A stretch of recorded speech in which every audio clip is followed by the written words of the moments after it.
Pessoal, hoje nós vamos explorar aqui a estrutura, um array, né? Dentro do PLC. Mas o que é um array? O array nada mais é do que uma estrutura de dados que agrupa múltiplos valores do mesmo tipo, né? Armazenados de forma contínua na memória e acessada por um índice. Então, é uma coleção ordenada de elementos homogêneos, onde cada elemento ocupa uma posição fixa na memória e pode acessar diretamente por um índice numérico. O array, né, como a gente sabe, ele é muito utilizado também em outras linguagens, né, como Python, C, C++, né, enfim, não poderia ser diferente, né, dentro do PLC. Como utilizar ele aqui?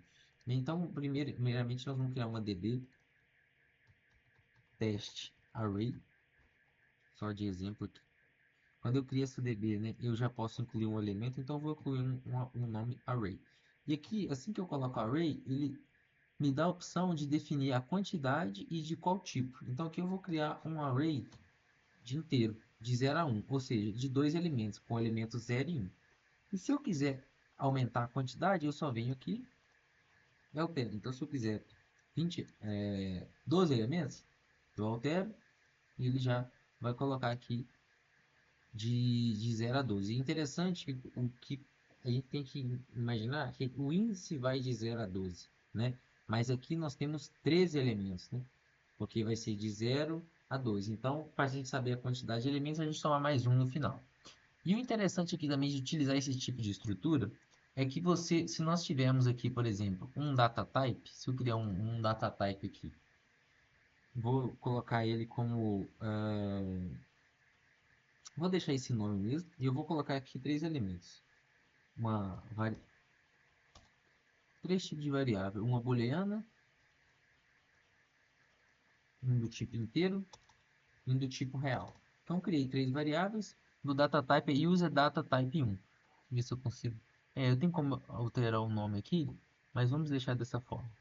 Então, eu criei esse userDataType1 com três variáveis, um do tipo booleano, inteiro e real. E se eu vim aqui, eu posso criar um array com esse tipo de UDT, né, do meu datatype. Então, eu venho aqui, vou chamar userDataType1. E assim que eu crio, ele vai criar um array com 13 elementos dessa estrutura que eu criei. Então, assim, o array ele é uma ferramenta, é uma estrutura, né, de dados que ela, para você trabalhar com operações repetitivas, né, como o for, o while, né, ele é extremamente poderoso e acelera muito o desenvolvimento, né, para você armazenar dados, né, criar outras, enfim, salvar informações, né, você consegue acelerar muito o desenvolvimento porque você não tem que ficar criando elemento por elemento, então é uma ferramenta, é uma estrutura de dados bem versáteis, bem versátil, né, que a gente consegue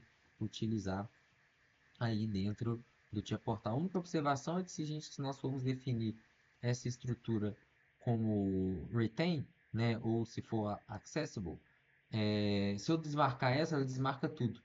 Eu não consigo definir um elemento só desse, ele entende a estrutura inteira. Então, se eu definir como retentivo, é a estrutura toda. Eu não consigo definir um elemento só, né, como retentivo. Aqui também tem essa opção, né, se nós quisermos alterar aqui, colocar aqui, por exemplo, 20, ele me dá essa opção. E eu também consigo começar aqui com outro índice. Então, por exemplo, se eu quiser colocar aqui como 10, ou seja, de 10 a 20, eu consigo. Ele começa no 10 e vai até o 20.